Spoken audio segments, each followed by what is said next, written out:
Good morning, dear students. So beta today we gonna start new chapter. तो बेटा civics में हम लोग अपना नेक्स्ट चैप्टर स्टार्ट करने जा रहे हैं और अपना नेक्स्ट चैप्टर है, पहले हमने यूनिट 1 किया था। यूनिट 1 में हमने 2 चैप्टर किए हैं, ठीक है। Now we are going to start our unit 2 और यूनिट 2 का फर्स्ट चैप्टर यानी कि chapter number 3, why do we need a parliament, ठीक है। तो पहले में हमने क्या पढ़ा था, इंडियन कॉन्स्टिट्यूशन, फिर हमने पढ़ा सेक्युलरिज्म, ठीक है। What is secularism, understanding secularism. अब हम पढ़ेंगे why do we need a parliament, ठीक है। देखो बेटा, किसी भी कंट्री में रूल करने के कई तरीके हैं। कई तरीकों में एक तरीका जो पहले यूज़ हुआ होता था जिसको हम कहते थे मोनार्किज्म। मोनार्किज्म यानी कि वहाँ पे एक मोनार्क होता था, एक राजा होता था और वो राजा ही सारे काम करेगा, यानी कि वही कोर्ट का हेड भी है, यानी सारे फैसले भी वही देगा। वही एडमिनिस्ट्रेशन का हेड भी है, यानी कि सारे एडमिनिस्ट्रेशन काम भी वही देखेगा। वही मिलिट्री हेड भी है, लड़ाई हो जाएगी तब भी वो एज ए कमांडर जाएगा, ठीक है। तो सारी जिम्मेदारी किसकी होती थी, वो राजा की हुआ करती थी, तो उसको कहते थे मोनार्किज्म, ठीक है। फिर अभी आजकल जो सबसे पॉपुलर फॉर्म है वो फॉर्म कौन सा है, वो है डेमोक्रेटिक गवर्नमेंट। डेमोक्रेटिक गवर्नमेंट बोले तो जिसमें इलेक्शन होता है, इलेक्शन से हम लोग अपने रिप्रेजेंटेटिव चुनते हैं और वो फिर ऊपर गवर्नमेंट फॉर्म करते हैं, ठीक है। अब होता क्या है, मान लो ये कोई कंट्री ए है, ठीक है, और ये यहाँ पे एक शहर ये है, एक शहर ये है, एक ये शहर है, एक ये है, एक ये,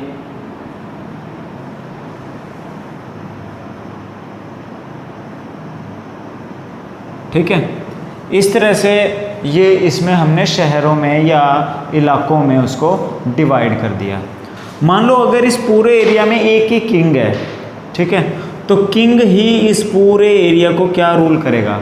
अब फॉर एग्जाम्पल वो किंग इस एरिया का है, ठीक है, वो रूलर इस एरिया का है, तो क्या होगा, वो इस एरिया पर ही ज़्यादा फोकस करेगा, वो इन एरियाज़ पर ज़्यादा फोकस नहीं कर पाएगा, ठीक है। बट अब क्या है, अब है डेमोक्रेटिक गवर्नमेंट, ठीक है। डेमोक्रेटिक गवर्नमेंट होता क्या है, मान लो यहाँ पर कैपिटल है, ये क्या है, यहाँ पर कैपिटल है, इस कंट्री की कैपिटल क्या है, ये वाले जगह पे कैपिटल है, ठीक है। तो क्या होता है कि यहाँ पे पार्लियामेंट बनी है, इस एरिया से भी एक रिप्रेजेंटेटिव चुन के गया है, इस एरिया से भी, इससे भी, इससे भी, यानी कि हर एरिया से एक रिप्रेजेंटेटिव चुन के गया, ठीक है।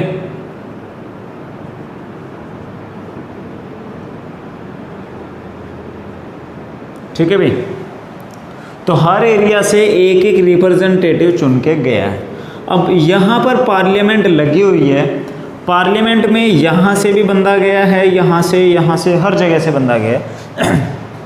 तो जब कोई लॉ बनना होगा और कोई कानून बनना होगा, तो अगर मान लो उस कानून में कोई ऐसा प्रोविज़न है जो इस एरिया के फेवर में नहीं है, तो कम से कम यहाँ का बंदा उसको अपोज तो करेगा, विरोध तो करेगा, नहीं भाई ये कानून ठीक नहीं है, इसमें तो हमारा ये लॉस है। मान लो इस एरिया का बंदा ही ना गया होता पार्लियामेंट में, तब इस एरिया की कौन बात उठाएगा, ठीक है।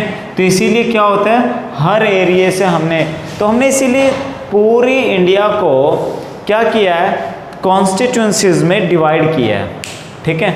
तो हर जगह, यानी कि अब जैसे इंडिया है, इंडिया के जो पार्लियामेंट है वो कहाँ पे है, वो न्यू दिल्ली में है, ठीक है। और पूरे इंडिया में इलेक्शन होता है और हमने पूरे इंडिया को कॉन्स्टिट्यूंसीज में डिवाइड किया है और वहाँ से बंदे कहाँ पार्लियामेंट में बैठते हैं, कोई भी रूल है उस पर डिस्कशन होता है प्रॉपर सारा, ठीक है। और डिस्कशन होकर हम लोग क्या करते हैं, उसको फाइनलाइज करते हैं, वो जो लॉ है, वो जो कानून है, उसको फाइनलाइज हम लोग करते हैं, ठीक है। तो बेसिकली पार्लियामेंट क्या होती है, वो जो रिप्रेजेंटेटिव हमने चुन के भेजे हैं, उन रिप्रेजेंटेटिव्स का क्या है, एक बेस है जहाँ पर वो सारे रिप्रेजेंटेटिव मिल के कंट्री को रूल करते हैं, समझ गए। चलो आगे हम पढ़ेंगे क्या इसका सिस्टम है, ठीक है। सो बेटा पेज नंबर 30 से हम लोग स्टार्ट करेंगे। Page number 30, chapter number 3, why do we need a parliament. We in India pride our self on being a democracy. तो हम भारतीयों को इस बात पे बड़ा गर्व है कि इंडिया एक डेमोक्रेसी है, ठीक है। डेमोक्रेसी का मीनिंग क्या हो गया कि लोकतंत्र, यानी कि यहाँ पे जो रूलर हैं वो जनता से चुन के जाते हैं, यानी कि हम अपने रूलर खुद चुनते हैं। Here we will try and understand the relation between the ideas of participation in decision making and the need for all democratic government to have the consent of their citizen. तो क्या है, here we will try to understand the relation between the idea of participation in decision making, यानी यहाँ पे हम लोग ये समझने की कोशिश करेंगे कि जो डिसीजन मेकिंग का मतलब है कि कंट्री के रिगार्डिंग फैसले लेना। तो कंट्री के रिगार्डिंग फैसले लेने में जिन लोगों की हिस्सेदारी है, ठीक है, तो वो हिस्सेदारी और and the need for all democratic government to have the consent of their citizen. और जो भी कंट्री, किसी भी कंट्री में जो गवर्नमेंट बनती है वो किससे बनती है, वो वहाँ के लोगों की सहमति से बनती है, कंसेंट से बनती है, ठीक है। किसी भी, अगर मान लो कहीं पे गवर्नमेंट जनता की सहमति से या उनसे चुन के नहीं जाती है तो वो फिर लोकतंत्र ही नहीं हो सकता, ठीक है। अब कहीं पे मान लो मिलिट्री का जो जनरल है, ठीक है, उसके पास सारी मिलिट्री है, वो वहाँ पे तख्ता पलट कर देता है, यानी कि वो वहाँ पे जो डेमोक्रेटिक गवर्नमेंट है उसको हटा के खुद रूलर बन जाए, ठीक है। तो क्या होगा, अब वो मिलिट्री का जो जनरल अब रूलर बना है, यानी कि उसने ही अपने आप को प्रेसिडेंट अनाउंस कर दिया, प्राइम मिनिस्टर अनाउंस कर दिया, तो वो जनता ने चुन के नहीं भेजा, यानी अब वो कंट्री डेमोक्रेटिक नहीं रही, ठीक है। It is these elements that together make us a democracy and this is best expressed in the institution of the parliament, ठीक है। तो ये सब जो एलिमेंट्स है ये मिलके क्या बनता है, इनसे डेमोक्रेसी बनता है, ठीक है। और ये एक, इसका एक बेस्ट एक्सप्रेस इंस्टीट्यूशन क्या है, पार्लियामेंट। क्योंकि पार्लियामेंट क्या है, पार्लियामेंट में जो लोग हमने चुन के भेजे हैं, जो एमपी है, मेंबर ऑफ पार्लियामेंट, वो डिफरेंट एरिया से गए हैं, जो अब फाइनली वहाँ पे कंट्री के रिगार्डिंग डिसीजन लेंगे। तो ये शो करता है कि India is a democracy, India एक डेमोक्रेसी है। In this chapter we will try to see how parliament enable citizens of India to participate in decision making. तो इस चैप्टर में हम पढ़ेंगे कि कैसे जो डिसीजन मेकिंग है उसमें लोगों का रिलेशनशिप है, ठीक है, एंड कंट्रोल द गवर्नमेंट, और वो गवर्नमेंट को कैसे कंट्रोल करते हैं, दस making it the most important symbol of Indian democracy and अ की फीचर ऑफ द कॉन्स्टिट्यूशन, ठीक है। तो ये क्या दिखाते हैं, ये एक इंडियन डेमोक्रेसी का एक बहुत अच्छा सिंबल दिखाते हैं, और ये हमारे कॉन्स्टिट्यूशन का एक बेसिक या फिर एक की फीचर है, ठीक है। चलो अब हम आते हैं नेक्स्ट पॉइंट पे, वाई शुड पीपल डिसाइड। देखो एक एग्जांपल लेते हैं, मान लो आप जिस कॉलोनी में रहते हो, ठीक है, उस कॉलोनी में मान लो 10 घर हैं। एक तो क्या है, 10 घरों में कोई एक घर ऐसा है, कोई एक बंदा ऐसा है जो बड़ा दबंग है, ठीक है, थोड़ा गुंडे टाइप का लगाओ या किसी भी लेवल पे, या मान लो चलो बुजुर्ग ही है, हम उसने उसको वैसे गली में हेड बना रखा है, ठीक है, सारे फैसले वही लेता है, ठीक है। तो क्या मान लो उसने डिसाइड कर दिया भाई गली में उस कोने पे लाइट लगेगी, इस कोने पे नहीं लगेगी, तो अब उसने अपने आप ही डिसाइड किया, अपने आप ही लगवा दी, किसी से कुछ नहीं पूछा, ठीक है। हो सकता है उससे कुछ घरों को बेनिफिट हो बट कुछ घरों को बेनिफिट ना हो, ठीक है। गली के बीच में लगती है तो सबको लाइट मिलती है, बट उसने क्या कहा है, नहीं कोने पे लगेगी, मेरा ऑर्डर है, ठीक है। एक तरीका क्या था कि हम सारे गली वाले, आप सारे गली वाले मिल के डिसाइड कर लेते हैं भाई लाइट कहाँ लगानी है, तो सारे अपना अपना व्यू देते भाई यहाँ लगा लो, यहाँ ठीक है, यहाँ लगा लो, यहाँ ठीक है। तो जब सारे मिल के बात करेंगे, ठीक है, तो जो सोल्यूशन निकलेगा वो ज़रूरी तो नहीं है कि 10 के 10 उस पर एग्री करेंगे, बट अगर 5 से ज़्यादा एग्री करते हैं, मान लो 6 एग्री कर गए, 7 एग्री कर गए, देन हम उसको मानेंगे ये बेस्ट सोल्यूशन था, ठीक है। मान लो 7 ने बोला भाई बीच में लगाओ, इससे इधर भी रोशनी जाएगी इधर भी, तो बीच में लग गई। तो आपको क्या लगता है वो एक बंदा जो डिसीजन ले रहा है, किसी से कुछ नहीं पूछ रहा, एक ही बंदा जिसको उसको जो करना है वो करेगा, हमने वो सारे गली के फैसले वही लेगा, तो वो सिस्टम सही है या गली में 10 घर हैं सारे मिल के फैसला लेते हैं वो कंडीशन बेटर है? तो आप मेन यानी कि बेटर कंडीशन क्या है, जहाँ पे सारे मिल के फैसले ले रहे हैं, ठीक है। तो यही पार्लियामेंट में होता है। पार्लियामेंट में यानी कि वाई शुड पीपल डिसाइड, लोगों को क्यों डिसाइड करना चाहिए, क्योंकि लोगों को अपने फ़ायदे नुकसान पता है, ठीक है। लोगों को अपने कल्चर के अकॉर्डिंग क्या करना है, अपने बेनिफिट के अकॉर्डिंग क्या करना है वो सब मालूम है, ठीक है। अब मान लो मेरे फैसले कोई अनदर पर्सन ले, उसको मेरी कंडीशन क्या पता। तो इसीलिए क्या होता है कि हमने डेमोक्रेसी में लोगों को पावर दिया है। चलो अब so India as we know become independent on 15 August 1947। अब आपको पता है इंडिया 15 अगस्त 1947 को इंडिपेंडेंट हो गया।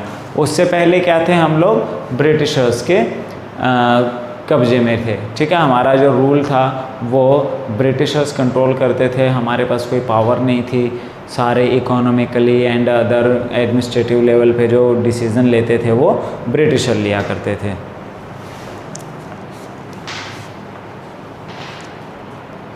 So preceding this was a long and difficult struggle in which many sections of society participated. So we have struggled for a long period. हमने बड़ा लंबे टाइम तक एक स्ट्रगल किया है ब्रिटिशर्स के अगेंस्ट, और आज़ादी की लड़ाई जो है वो लड़ी है। फाइनली जाके हमें इंडिपेंडेंस 15 अगस्त 1947 को मिला।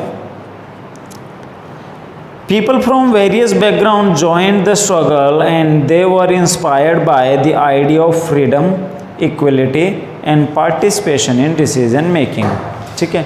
अब जो इंडिपेंडेंस स्ट्रगल था उसमें ऐसा नहीं है कि कुछ स्पेसिफिक एरिया के लोगों ने लड़ाई लड़ी या स्पेसिफिक कास्ट के लोगों ने लड़ाई लड़ी, नहीं, उसमें हर तरह के लोग थे, हर रिलीजन के, हर कास्ट के, ठीक है। एंड ऑलमोस्ट इंडिया के एरिया के जो लोग थे वो इंडिपेंडेंस के लिए लड़े, तो फाइनली उनको इंडिपेंडेंस मिला, ठीक है। तो उन्होंने जो लड़ाई लड़ी है फ्रीडम की, वो किन किन आइडिया से इंस्पायर हुए है? वो फ्रीडम, इक्वलिटी। अब ब्रिटिश पीरियड में इक्वलिटी नहीं थी, ब्रिटिश पीरियड में फ्रीडम नहीं थी, ठीक है। उनके रिगार्डिंग डिसीजन नहीं लिए जाते थे, जो ब्रिटिशर्स अपने हिसाब से बेनिफिशियल मानते थे वो डिसीजन लेते थे, ठीक है। तो अब लोगों को लगता था नहीं, हमारे पास फ्रीडम होना चाहिए, आज़ादी होना चाहिए, हमारे पास इक्वलिटी होना चाहिए, सब बराबर हों, और दूसरा जो गवर्नमेंट के डिसीजंस हो वो हमारे कुछ ना कुछ उसमें रोल होना चाहिए, ठीक है। तो इन ये जो आइडियाज़ थे इनको अचीव करने के लिए उन्होंने क्या लड़ी, अपना फ्रीडम स्ट्रगल किया और फ्रीडम मिली। अंडर कॉलोनियल रूल बोलते हैं बेटा जब ब्रिटिश रूल था, ब्रिटिश रूल को the people had lived in fear of British government. तो उस टाइम पे लोग जो थे वो ब्रिटिश गवर्नमेंट के डर में रहते थे, क्योंकि कोई कुछ बोल नहीं सकता था, अगर कोई कुछ बोलेगा तो उसको जेल हो जाती थी, फांसी दे दी जाती थी। And didn't agree with many of the decision that they took. तो लोग ब्रिटिशर्स के जो डिसीजंस थे उससे एग्री नहीं रहते थे उनको, क्योंकि ज़्यादातर जो डिसीजंस होते थे ब्रिटिशर्स के वो उनके फ़ायदे के लिए होते थे, उनके प्रॉफिट के लिए होते थे, उनके बेनिफिट के लिए होते थे।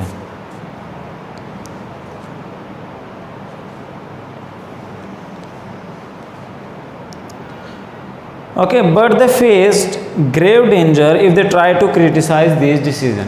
तो ठीक है, वो उस टाइम पे ब्रिटिश गवर्नमेंट के फैसलों से एग्री तो नहीं रहते थे, क्योंकि उनमें उनका कोई बेनिफिट होता ही नहीं था। बट ओके, अगर वो गवर्नमेंट के फैसले को क्रिटिसाइज़ कर देते, ठीक है, तो उनको मुकदमा झेलना पड़ता या उनको किसी तरह की सज़ा दी जाती थी, ठीक है। So but they faced grave danger if they tried to criticize this decision. The freedom movement changed this situation. तो freedom movement ने जो situation है वो change कर दिया। The nationalists began to openly criticize the British government and make demands. तो nationalist कौन थे? जो उस टाइम पे फ्रीडम स्ट्रगल के लिए लड़ रहे थे, ठीक है। उन्होंने क्या किया, अब उनमें कोई डर नहीं रहा, उन्होंने बिना डरे उन्होंने सोच लिया मरना है तो मरना है कंट्री के लिए, अब जो भी हो। तो उन्होंने गवर्नमेंट के डिसीजंस को क्रिटिसाइज़ करना शुरू कर दिया, ठीक है, और ओपनली क्रिटिसाइज़ किया एंड मेक डिमांड्स, और उन्होंने अपने डिमांड्स रखनी शुरू की। As far back as 1885 the Indian National Congress demanded that there be elected member in legislature with the right to discuss the budget and ask question, ठीक है।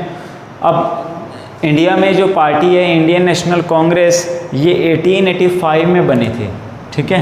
ये इंडिया का सबसे पुराना पॉलिटिकल पार्टी है। 1885 में जब कांग्रेस बनी तो उन्होंने ब्रिटिश गवर्नमेंट को ये डिमांड किया भी जो लेजिस्लेचर है यानी कि लॉ मेकिंग बॉडी है, कानून बनाने वाला जो बॉडी है, उसमें इंडियंस को एंट्री मिलनी चाहिए और बजट पे डिस्कशन करने का राइट होना चाहिए और उनको क्वेश्चन पूछने का राइट होना चाहिए, यानी कि उनको लेजिस्लेचर में पार्ट भी मिले इंडियंस को और वो क्वेश्चन यानी सरकार से प्रश्न भी पूछ सकें।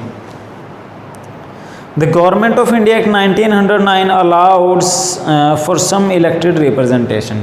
तो क्या हुआ 1909 में फर्स्ट टाइम 1909 में क्या हुआ, फर्स्ट टाइम जो है कुछ चेंजेस किए, गवर्नमेंट ऑफ इंडिया एक्ट जो लाए थे उसमें कुछ रिप्रेजेंटेशन सिस्टम को बनाया गया और जो ब्रिटिशर्स की असेंबली थी उसमें कुछ मेंबर्स को इंडियन मेंबर्स को परमिशन दिया। While these early legislature under the British government were in response to the growing demands of nationalists, हालांकि वो जो उस टाइम पे ब्रिटिश पीरियड में लेजिस्लेचर में इंडियंस को एंट्री मिल रही थी तो वो जस्ट क्या था, वो एक रिस्पांस दे रहे थे वो जो नेशनलिस्ट का डिमांड था। भाई ब्रिटिशर ये चाहते थे भाई ये ज़्यादा एकदम हाइपर ही ना हो जाए सिचुएशन, तो उन्होंने क्या किया, उनको थोड़ा कंट्रोल करने के लिए थोड़ा बहुत राइट दे दिए। Okay, they didn't allow for all adults to vote nor could people participate in decision making। तो उन्होंने उस टाइम भी अगर रिप्रेजेंटेशन सिस्टम दिया था यानी कि इलेक्शन करवाए, बट उसमें हर किसी को भी वोट देने का राइट नहीं था, ठीक है। ना ही जो वो मेंबर चुन के आए थे वो फाइनल डिसीजन ले सकते थे, ठीक है। जो ब्रिटिशर्स का मेन हेड होता था उसको वायसराय बोलते थे, मेन पावर तो वायसराय के पास रहते थे। As you read in chapter 1, the experience of colonial rule as well as the participation of different people in the struggle for freedom left little doubt in the mind of nationalists that all person in independent India would be able to participate in making decision। अब जैसे as you read in chapter 1, हमने इस first chapter में पढ़ा है, ठीक है, Indian constitution में, the experience of colonial rule as well as participation of different people in the struggle. तो यानी कि वो एक्सपीरियंस जो कॉलोनियल रूल था उस टाइम के जो एक्सपीरियंसेस हैं, ठीक है, and participation of different people in struggle, और स्ट्रगल के अंदर जो अलग अलग तरह के लोगों का पार्टिसिपेशन है, ठीक है, left little doubt in mind of nationalists that all person in independent India would be able to participate in making decision, ठीक है। यानी उस टाइम क्या था भाई, इंडिया में इतनी डाइवर्सिटी है, इतने तरह तरह के लोग हैं, तो उनको पहले ये लगता था चलो अगर कभी हमें इंडिपेंडेंस मिल भी गया, हमारी गवर्नमेंट बनेंगी भी, तो क्या हर कैटेगरी के, हर कास्ट, रिलीजन, हर तरह के लोगों को डिसीजन मेकिंग में पार्ट मिल पाएगा या नहीं मिल पाएगा। So with the coming of independence we were going to be citizen of a free country। अब इंडिपेंडेंस मिल गया हमें तो अभी हम एक फ्री कंट्री, आज़ाद देश के नागरिक बनने जा रहे हैं। This didn't mean that government could do what it felt like. अब इसका मतलब ये नहीं कि पहले तो ब्रिटिशर्स थे, अब इंडियंस लोगों का गवर्नमेंट बनेगा तो जैसा वो चाहेंगे वैसा करेंगे, जैसा ब्रिटिशर्स करते थे। It mean that the government had to be sensitive to people's need and demand, ठीक है। आज़ादी मिलने का मतलब यही था कि अब जो गवर्नमेंट बने, चाहे अब ऑब्वियसली ब्रिटिशर्स तो चले गए, अब तो इंडियंस की गवर्नमेंट बनेगी, तो हमें क्या होप था भाई हमारे लोगों की गवर्नमेंट बनेगी, वो कम से कम इंडियन लोगों के रिगार्डिंग फैसले लेगी, उनकी केयर करेगी, उनके रिगार्डिंग सेंसिटिव होगी, यानी कि बहुत जल्दी अच्छे फैसले लेगी।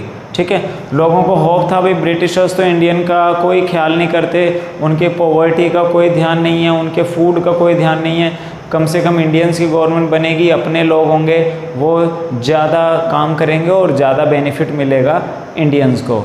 ठीक है, so the dreams and aspiration of the freedom struggle were made concrete in the constitution of independent India that laid down the principle of universal adult franchise। तो जो लोगों का ड्रीम था, एस्पायरेशंस थे, एक्सपेक्टेशंस थे, उसके अकॉर्डिंग प्रिंसिपल जो हैं वो कॉन्स्टिट्यूशन में डाले गए, जिनमें से एक प्रिंसिपल क्या था, यूनिवर्सल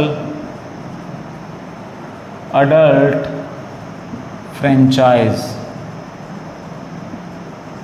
ठीक है, यूनिवर्सल अडल्ट फ्रेंचाइज का बेटा मीनिंग क्या होता है? ठीक है, यूनिवर्सल अडल्ट फ्रेंचाइज इसका मतलब होता है कि हर व्यक्ति को यानी हर पर्सन को राइट टू वोट मिलेगा। ठीक है, हर पर्सन का मतलब ये नहीं है उसमें बच्चे शामिल नहीं होंगे, आपको नहीं मिलेगा बेटा। ठीक है, 18 ईयर अबव, 18 साल से ऊपर इंडिया में चाहे लड़का हो या लड़की हो, कोई भी हो, उसको राइट टू वोट मिलेगा, वोट डालने का अधिकार मिलेगा।